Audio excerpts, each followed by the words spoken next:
নমস্কাৰ এই মুহূৰ্তত আহি পৰিছে সন্ধিয়াৰ কেইবাটাও বিগ ব্ৰেকিং নিউজ। আজি হৈছে ৫ জুন।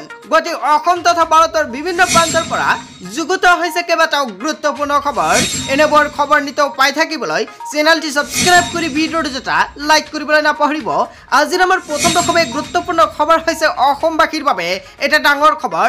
৪ বজাত এনডিএৰ বৈঠক হয়। বন্ধু-বান্ধৱীসকল, আপুনি ঠিকেই শুনিছে, ৪ বজাত এনডিএ বৈঠকত মিলিত হৈছে আৰু তৃতীয়বাৰলৈ প্ৰধানমন্ত্ৰী হোৱাৰ কুচকাৱাজ চলাইছে নৰেন্দ্ৰ মোদীয়ে। প্ৰধানমন্ত্ৰী নৰেন্দ্ৰ মোদীৰ পদ সলনি হৈছে। হয়, আপুনি ঠিকেই শুনিছে, প্ৰধানমন্ত্ৰী নৰেন্দ্ৰ মোদীয়ে আকৌ প্ৰধানমন্ত্ৰী হ'ব। তৃতীয়বাৰৰ বাবে প্ৰধানমন্ত্ৰী হোৱাৰ দিশে নৰেন্দ্ৰ মোদীয়ে ৮ জুনত শপত ল'ব পাৰে নৰেন্দ্ৰ মোদীয়ে। আজি ৪ বজাত এনডিএৰ বৈঠক আৰু বৈঠকত কি সম্পূৰ্ণকৈ আলোচনা কৰিছে আপোনালোকক সবিশেষ জনাম। নতুন দিল্লীলৈ ৰাওনা হৈছে এনডিএৰ দল। নীতিশ কুমাৰ আৰু চন্দ্ৰবাবু নাইডু দিল্লীত উপস্থিত হৈছে। চৰকাৰ গঠনৰ বাবে প্ৰয়োজনীয় সংখ্যা আছে এনডিএৰ লগত, কিন্তু মুখ্যমন্ত্ৰী হিমন্ত বিশ্ব শৰ্মা আৰু প্ৰণৱ বৰা দিল্লীলৈও গৈছে। তৃতীয়বাৰৰ বাবে প্ৰধানমন্ত্ৰী হোৱাৰ দিশে নৰেন্দ্ৰ মোদীয়ে ৮ জুনত শপত ল'ব পাৰে প্ৰধানমন্ত্ৰী নৰেন্দ্ৰ মোদীয়ে। এতিয়া জনতাই কি ক'ব সম্পূৰ্ণকৈ জানি থাকক। তাৰপিছত অসমবাসী ৰাইজক জনাইছো আমাৰ ২ নম্বৰটো খুবেই গুৰুত্বপূৰ্ণ খবৰ। লগতে এটা ডাঙৰ খবৰ, কি হ'ব ইণ্ডিয়া মৰ্চাৰ, কিয়নো নীতিশ কুমাৰে শেষ আশা আৰু এনডিএৰ পক্ষতে থাকিব চন্দ্ৰবাবু নাইডু। এই মুহূৰ্তে অসমবাসী ৰাইজক জনাইছে এটা বিগ ব্ৰেকিং নিউজ। অৱশেষত কংগ্ৰেছৰ বাবে এটা খুবেই বেয়া খবৰ, কিয়নো কি হ'ব এতিয়া ইণ্ডিয়া মৰ্চাৰ নীতিশ কুমাৰৰ শেষ আশা আছিলে আৰু এনডিএৰ পক্ষতে থাকিব চন্দ্ৰবাবু নাইডু। সম্পূৰ্ণকৈ স্পষ্টীকৰণ প্ৰদান কৰিছে চন্দ্ৰবাবু নাইডুৱে। পুনৰ দল বাগৰৰ ৰাজনীতিয়ে উদয় কৰিব নেকি কংগ্ৰেছৰ ভাগ্য। এনডিএৰ সহযোগী নীতিশ কুমাৰলৈ উপ প্ৰধানমন্ত্ৰীৰ প্ৰস্তাৱ কৰা হৈছে। দিল্লীলৈ ৰাওনা নীতিশ কুমাৰ, তেজস্বী যাদৱ। সদনৰ বৈঠকত এনডিএৰ নেতৃত্ববৰ্গ। হয়, এতিয়া কি হ'ব, আচলতে কোনে চৰকাৰ গঠন কৰিব সম্পূৰ্ণকৈ জানিব পাৰিব। এনডিএৰ সৈতে বৈঠকত নবহে চন্দ্ৰবাবু নাইডু। অৱশেষত সম্পূৰ্ণকৈ স্পষ্টীকৰণ প্ৰকাশ কৰিছে যে চন্দ্ৰবাবু নাইডুৱে এনডিএৰ সৈতে বা কংগ্ৰেছৰ সৈতে বৈঠকত নবহে। এতিয়া ভয়ংকৰ বিপদত পৰিছে কংগ্ৰেছে। কংগ্ৰেছ চৰকাৰ গঠন কৰাৰ কুচকাৱাজৰ সময়তে চন্দ্ৰবাবু নাইডুৰ স্পষ্টীকৰণ প্ৰকাশ কৰিছে। বিয়লি দিল্লীত এনডিএ আৰু এনডিএৰ গুৰুত্বপূৰ্ণ বৈঠকত মিলিত হৈছে আৰু শেষ মুহূৰ্তত নীতিশ কুমাৰৰ পাবলুটিয়ে ৰক্ষা কৰিব পাৰে এনডিএক আৰু পুনৰ দল বাগৰৰ ৰাজনীতিয়ে উদয় কৰিব নেকি কংগ্ৰেছৰ ভাগ্য। হয়, এতিয়া কি হ'ব, ইয়াক লৈ ৰাজ্যজুৰি ডাঙৰ প্ৰতিক্ৰিয়াৰ সৃষ্টি হৈছে। এতিয়া জনতাই কি ক'ব, আচলতে কোনে চৰকাৰ গঠন কৰিব, বিজেপি নে কংগ্ৰেছ? জনতাৰ মন্তব্যটো নিশ্চয় কমেণ্ট কৰি জনাব। তাৰপিছত অসমবাসী ৰাইজক জনাইছো আমাৰ ৩ নম্বৰটো খুবেই গুৰুত্বপূৰ্ণ খবৰ। লগতে এটা ডাঙৰ খবৰ, হ'ব নেকি অথন্তৰ কংগ্ৰেছৰ মিত্ৰজোঁটে গঠন কৰিব নেকি চৰকাৰ। ৬ বজাত ইণ্ডিয়া এলায়েন্সৰ বৈঠক। হয়, আকৌ ৬ বজাত বৈঠকত মিলিত হৈছে কংগ্ৰেছ। আৰু এতিয়া কি হ'ব, আচলতে কংগ্ৰেছে চৰকাৰ গঠন কৰিব পাৰিবনে? আপোনালোকে নিশ্চয় সম্পূৰ্ণকৈ আগৰ আপডেটটো শুনিছে। চৰকাৰ গঠনৰ কুচকাৱাজ কৰিছে কংগ্ৰেছ মিত্ৰজোঁটে। ৬ বজাত ইণ্ডিয়া এলায়েন্সৰ জৰুৰী বৈঠকত বহিছে আৰু ইয়াতে কি সিদ্ধান্ত গ্ৰহণ কৰিব। নীতিশ কুমাৰ আৰু চন্দ্ৰবাবু নাইডুৰ শেষ আশা ইণ্ডিয়াৰ বাবে। যদি নীতিশ কুমাৰ আৰু নাইডুৱে কোনো ধৰণৰ এজনে যদি মিলিত নহয় ইণ্ডিয়া এলায়েন্সৰ লগতে, তেন্তে কিন্তু বিজেপিয়ে চৰকাৰ গঠন কৰিব, কংগ্ৰেছে কিন্তু নোৱাৰিব। জেডিইউ আৰু টিডিপিৰ সমৰ্থন পালেহে গঠন কৰিব পাৰিব চৰকাৰ। আচলতে জেডিইউ আৰু টিডিপিয়ে সমৰ্থন কৰিব নেকি ইণ্ডিয়া এলায়েন্সক বা কংগ্ৰেছত? এতিয়া জনতাই কি ক'ব, আগতীয়াকৈ জনতাই মন্তব্যটো কৰক।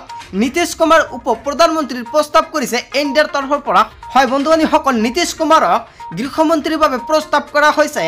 চন্দ্ৰবাবু নাইডুৰ সৈতে সঘনে যোগাযোগ কৰিছে ইণ্ডিয়াৰ নেতৃত্বসকলে। আচলতে কোনে চৰকাৰ গঠন কৰিব? লগতে আৰজেডিৰ নেতা তেজস্বী যাদৱে দাবী কৰিছে চৰকাৰ গঠনৰ সঁচাকৈ পথ পৰিৱৰ্তন হ'ব নেকি দেশত, আৰু এনডিএক আঁতৰাই এনডিএ গঠন কৰিব নেকি চৰকাৰ। চৰকাৰ গঠনৰ কুচকাৱাজ কংগ্ৰেছ মিত্ৰজোঁটৰ। এতিয়া কোনে চৰকাৰ গঠন কৰিব, ইয়াক লৈ ৰাজ্যজুৰি এটা ডাঙৰ প্ৰতিক্ৰিয়া হৈছে। নিশ্চয় সম্পূৰ্ণকৈ আন এটা আপডেট আপুনি পাই থাকিব। তাৰপিছত অসমবাসী ৰাইজক জনাইছো আমাৰ ৪ নম্বৰটো খুবেই গুৰুত্বপূৰ্ণ খবৰ। লগতে এটা ডাঙৰ খবৰ, প্ৰধানমন্ত্ৰী পদৰ পৰা পদত্যাগ কৰিলে নৰেন্দ্ৰ মোদীয়ে। ৰাষ্ট্ৰপতি ভৱনত উপস্থিত প্ৰধানমন্ত্ৰী নৰেন্দ্ৰ মোদী। বংগ হল সপ্তদশ লোকসভা।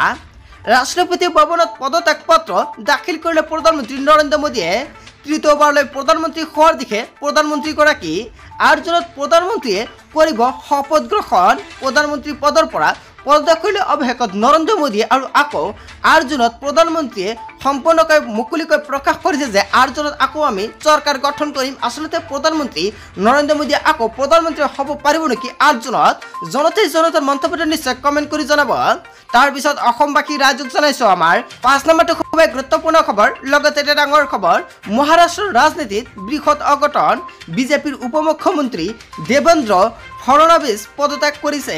হয়, আপুনি ঠিকেই শুনিছে, মহাৰাষ্ট্ৰত বিজেপিৰ শোচনীয় পৰাজয়ৰ পিছতে পদত্যাগ ফডনবিছৰ। মহাৰাষ্ট্ৰত শক্তিশালী ৰূপত দেখা গৈছে কংগ্ৰেছৰ পৰাজয়ৰ নৈতিক দায়িত্ব স্বীকাৰ কৰি পদত্যাগ কৰিলে মহাৰাষ্ট্ৰৰ ৰাজনীতিত বৃহৎ অঘটনৰ ঘটনা সংঘটিত হৈছে। তাৰপিছত অসমবাসী ৰাইজক জনাইছো আমাৰ 6 নম্বৰটো খুবেই গুৰুত্বপূৰ্ণ খবৰ। লগতে এটা ডাঙৰ খবৰ, বালদিন আহিছে নেকি কংগ্ৰেছৰ? অসমত বিজেপিৰ তুলনাত বৃদ্ধি পালে কংগ্ৰেছৰ ভোটৰ হাৰ। কংগ্ৰেছে লাভ কৰিলে 37.48% ভোট। কেৱল ইয়াই নহয়, ইয়াৰ বিপৰীতে সাহসীয় বিজেপিয়ে পালে 37.43% ভোটে লাভ কৰিছে জয়। আৰু বৃহৎ ভোটৰ ব্যৱধানত জয়ী কংগ্ৰেছৰ 3 প্ৰাৰ্থী অগপাই 6.46% ভোট লাভ কৰিছে। লগতে AIUDF লাভ কৰিছে 3.13% ভোট লাভ কৰাৰ পিছতে এতিয়া ৰাজ্যজুৰি ডাঙৰ প্ৰতিক্ৰিয়া হৈছে। আচলতে ভাল দিন আহিলে নেকি কংগ্ৰেছৰ? এতিয়া জনতাই কি ক'ব? অসমত বিজেপিৰ তুলনাত বৃদ্ধি পালে কংগ্ৰেছৰ ভোটৰ হাৰ। বিজেপিৰ আখৰত হেৰাহৰ পিছতে বেয়া দিন আহিল নেকি আদানীৰ? এই মুহূৰ্তে অসমবাসী ৰাইজক জনাইছো আন এটা বিগ ব্ৰেকিং নিউজ, কোনো এটা গুৰুত্বপূৰ্ণ খবৰ মুকলি আহিছে। বৃহৎ লোকচানৰ সন্মুখীন হ'ল আদানী আম্বানী। 2,80,000 কোটি টকাৰ লোকচান হ'ল আদানী আৰু আম্বানীৰ। নিৰ্বাচনৰ ফলাফলৰ পিছতে লোকচানৰ সন্মুখীন হৈছে। 20% হ্ৰাস পালে আদানীৰ গ্ৰুপৰ শ্বেয়াৰ। 75,146 কোটি টকাৰ লোকচান হৈছে আম্বানীৰ। আশা কৰা ধৰণে ফলাফল নাপালে বিজেপিৰ ফলাফলে নিম্নগামী কৰিলে দেশৰ শ্বেয়াৰ মাৰ্কেটে। বিজেপিৰ আসন হ্ৰাসৰ পিছতে বেয়া দিন আহিল নেকি আদানী আৰু আম্বানীৰ? হয়, আপুনি ঠিকেই শুনিছে, বিজেপিয়ে কৈছিল আচলতে 400+ আসন লাভ কৰিব, কিন্তু নোৱাৰিলে আৰু তাৰে বাবে বৰ্তমান ভয়ংকৰভাৱে আদানী আৰু আম্বানী বিপদত পৰিছে। লগতে শ্বেয়াৰ সম্পূৰ্ণকৈ হ্ৰাস পাবলৈ ধৰিছে। তাৰপিছত অসমবাসী ৰাইজক জনাইছো আমাৰ 8 নম্বৰটো খুবেই গুৰুত্বপূৰ্ণ খবৰ। লগতে এটা ডাঙৰ খবৰ, মুখ্যমন্ত্ৰী মহিলা উদ্যমিতা আঁচনিৰ বাবে এটা ডাঙৰ খবৰ। প্ৰতিগৰাকী মহিলাৰ একাউণ্টত 10,000 কোটি টকা চৰকাৰে প্ৰদান কৰিব। গ্ৰামাঞ্চলৰ আত্মসহায়ক গোটৰ 39,67,743 গৰাকী সদস্যলৈ 10,000 কোটি টকাকৈ উদ্যোগ পুঁজি সম্পূৰ্ণকৈ প্ৰদান কৰিব অসমৰ মুখ্যমন্ত্ৰী ডক্টৰ হিমন্ত বিশ্ব শৰ্মাই। বহুতেই কিন্তু বাৰ্তাই আছে কেতিয়া সোমাব 10,000 কোটি টকা। আপোনাৰ এছএমএছ আহিছে নেকি? যদি আপোনাৰ ফোনত এছএমএছ আহিছে তেনে ক্ষেত্ৰত নিশ্চয় আপুনি টকাটো লাভ কৰিব। অতি শীঘ্ৰে আপুনি চেক কৰক আপুনি কোনটো মোবাইল নাম্বাৰ দিছিলে আত্মসহায়ক গোটৰ ফৰ্মৰ লগত। আপুনি যিখন মোবাইল নাম্বাৰ দিছিলে সেইখন ফোনত এতিয়া আপুনি চেক কৰক এছএমএছ পাইছে নেকি। যদি এছএমএছ পাইছে নিশ্চয় আপুনি কমেণ্ট কৰিব কেতিয়া আপুনি টকাটো লাভ কৰিব, সম্পূৰ্ণকৈ জনাম। লগতে কোন মহিলাৰ 10,000 কোটি টকা সোমাব আপুনি আগতীয়াকৈ জানি লওক। যিসকল মহিলাৰ NPCI লিংক আছে সেইসকল মহিলাৰ একাউণ্টত চৰকাৰে সোমাই দিব 10,000 কোটি টকা। আৰু আপুনি যদি NPCI লিংক কৰা নাই অতি শীঘ্ৰে আপুনি NPCI লিংক কৰি লওক। আৰু NPCI লিংক নকৰা মহিলাসকলে নাপাব কিন্তু 10,000 কোটি টকা। লগতে বন্ধু বান্ধৱীসকল আন এটা আপডেটত আহি আছে, আপোনাৰ একাউণ্টত কেতিয়া 10,000 কোটি টকা সোমাই যাব তাৰিখ ঘোষণা কৰা হৈছে। নেক্সট ভিডিঅ'ত সম্পূৰ্ণকৈ জনাম।